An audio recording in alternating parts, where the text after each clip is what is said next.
อ้ายนะแอบหมักโตหันตุนแล้วสั่นต้มกบเจ้ามีความรู้สึกในไหนอันเห็นผัวเจ้าหมักน้องสาวสั่นเป็นห้องดอกไม้เป็นห้องดอกไม้เป็นห้องดอกไม้เขาทำมาแบบนั้นเด็กเอานอนเลยแหละ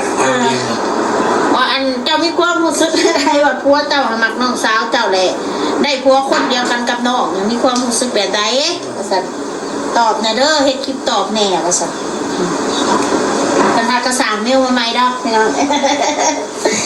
มาตามแถวได้บูจักดอกมานั่นพี่น้องคนก็เริ่มบล็อกซ่าคนเราดีดอกแต่คนเราแบบนี้นะขอกันเลยขอกันเลยสิมันบอกให้ความเฮ็ดคลิปตอบมากกว่าสิตอบเราพอได้มีความรู้สึกอะไรความหักของคนเฮามันห่างกันบ่ได้แต่ทำใส่บ่าใส่ครัวคนเดียวกันเนี่ยอันนี้กับโมเมนเด้อคิดเนี่ยเราจะไม่เล่าแบบนั้นโมเมนอ้ายนะแอบหมักโตหันตุนแล้วสั่นต้องยอมรับความเป็นจริงนะว่าสิที่ถามไม่ใช่อะไรหรอกเห็นเขาพูดกันคอยกับมูจักจิตใจของใครของมันเนี่ยกับมูก่อนที่ว่าสิทามเนี่ยกับกรุณาให้เกียรติทั้งสองทางนอ้นแล้วก็มีลูกเราได้แล้วก็มีครัวเราได้ข่อยก็มีครัวข่อยด้วยน้องหักกันแพงกันมันเป็นเรื่องปกติดอกแต่ว่าสิไปหักกันแบบคือแบบสาวมันก็คือสิบแมนดอกพี่น้องเลยคำว่าความหักมันมีหลายอย่างมันจำเป็นต้องหักแบบคือแบบสาวไม่ต้องไปไหนแต่แล้วแต่ดอกว่าแต่ถามเราเองแหละคนใหญ่เผ็ดระหว่างเท่าไหร่ถ้าถามของคนสิบหูจักจะบ่อายคนติว่าคนสิไปอายเพียงคนบริเวณอ้ายนะแอบหมักโตหันตุนแล้วสั่นผู้ใดเห็นเขาเชื่อว่าไอ้เจ้าไอ้คนบอกไอ้ยังชุบเจ้าประเทศนักอ้นกับพวกคอยนอนนำกันบอกชุบเจ้าเห็นบอกถ่ายชุบเจ้าเห็นเขานอนนำกันกันพ่อว่าได้จำสิมาตั้งคำถามเจ้าที่ไอ้คนบอกถ้าคอยเขาเชื่อว่าเดี๋ยวเราคอยกับไอ้แล้วมันก็สู่หนากันบ่ได้แล้วเราพีกับน้องเพราะว่ามันเป็นแบบนั้นดีๆกันแม่นบ่ล่ะอันนี้มันก็แค่เป็นคำปากคำเบ้าของคนเนียนบ่ได้เป็นทักนะถามว่าอ้ายมีความในใจหันสีเว้าสุพังสีเว้าให้ฟัง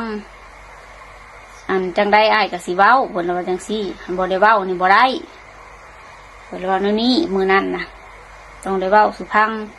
ซึ่งสียอมหลับในไรบ่หลับกันแล้วแต่ขอแต่อ้ายได้เว้าออกไปหันนะว่าอ้ายเคยแล้วเว้านี่เขาเจ้าสีเว้ายังน้ำค้อยว่าซั่นตอนนั้นอุ่นมันก็เป็นเรื่องปกติเรื่องแต่เก่าแต่เดิมมาแล้วก็ยังมาคุยมาเล่าหมดเรื่องเลยจอดรถเลยคุยอ้ายนะแอบหมักโตหัน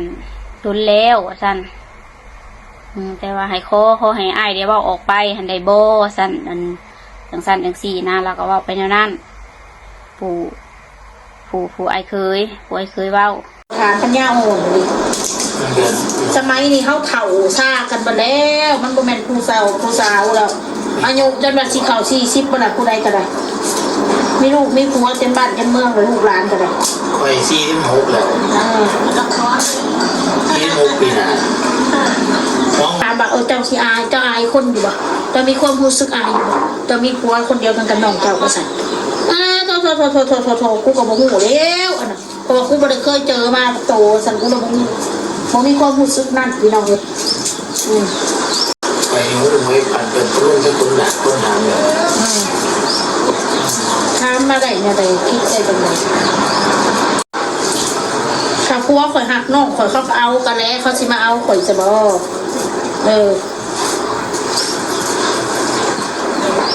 คนเฮาหักผู้ใดก็เอาผู้นั้นแหละ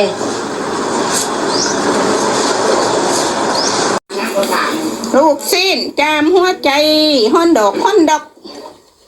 นะลูกสาวคนเลี้ยงข่อยอยู่เมืองนอกคนซื้อมาแจกกันนักอ้นก็มาแจกป้ามาแซ่บ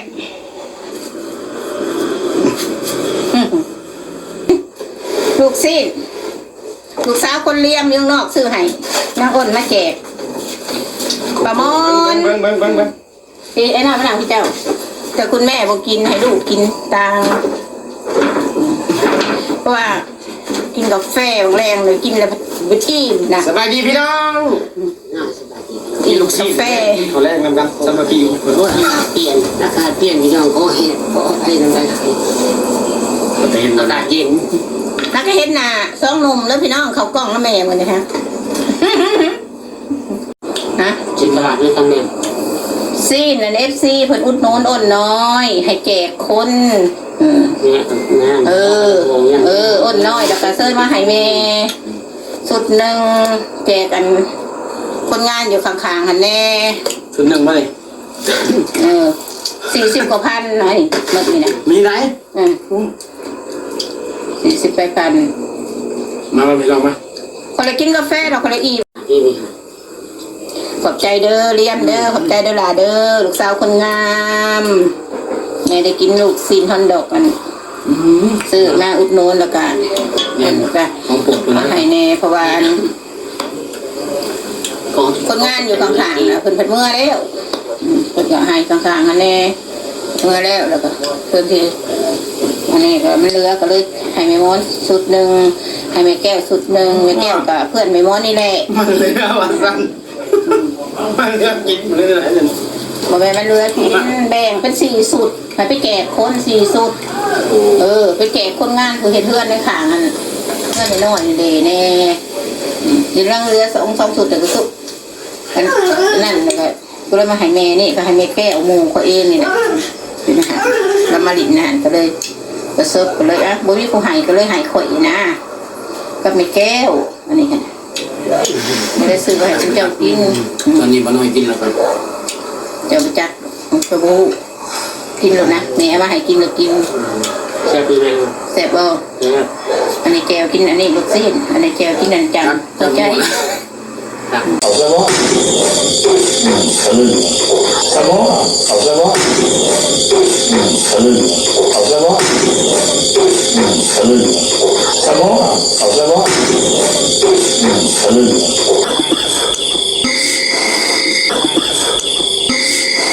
เป็นขื่นจนขมเค็มเป็นขื่นจนขมเค็มเป็นขื่นจนขม ต่างมันคงต่างมันคง